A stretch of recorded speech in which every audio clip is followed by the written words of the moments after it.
they would ask me to come speak. So I would go to a duck calling seminar. So I would take my bag, I'd have my Bible at the bottom of the bag and my duck calls on top of the Bible. So I'd go in, hey, how y'all doing, guys? I'm sitting there. I said, well, now I might be in a big box store, or I might be in a Superdome. The first time I did it, I was in the Superdome. There was a big crowd there, about 1,000 people gathered up. I was standing under a sign that said Budweiser, King of Beers. I'm sitting there, I pointed that sign. I said, look, I'm gonna give you a duck call demonstration on how to do it. It takes skill, air control. So I go through all these various calls. Here's what a pintail sounds like. Here's what a widgeon sounds like. Here's what a teal sounds like. Here's what a mallard hen sounds like. Here's what a mallard drake sounds like. Here's what a wood duck sounds like. So I'm going through these calls, and the people are listening saying, man, that guy, he sounds just like him. So I'm selling duck calls.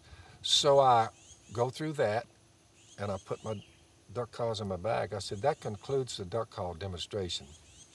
And I reached in the bottom of my bag, and I laid my Bible up there on the podium. I said, now, we've got that out of the way. Chase your ducks, have fun. I said, but now listen to this. I owe you this. Well, then I would tell them about Jesus, immortality, removal of their sin, delivered from Satan, delivered from law, delivered from guilt, freed from the grave itself. I would preach the gospel to them. You say, were there any naysayers? Every time I would give them a duck call demonstration and a gospel sermon. Every time, that audience, from the first time I did it in the Superdome, at least 5 different preachers were in the audience. I didn't know they were there, but when they heard what I just did, they came to me and they said, will you come to our church and do that? There you go. I said, sure. So I would go to their church. I would go through the duck calls. I'd preach the gospel to them. 3 more who were in there said, would you come? And I went nationwide, all over the United States, blowing the duck call and preaching the gospel. It got bigger and bigger and bigger. When the TV people rolled in, I already had the audience. The audience was there. I'd been blowing the duck call and preaching to them.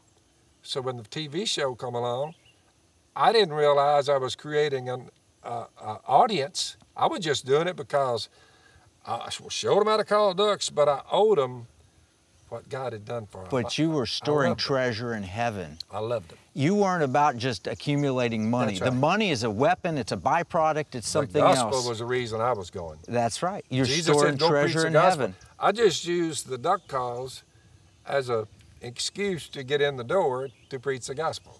So I don't know how many thousands were converted from that. So what we're trying to do is that same idea. The Economic War Room, we're teaching people to weaponize their money. Because you and I have the same vote as an 18-year-old.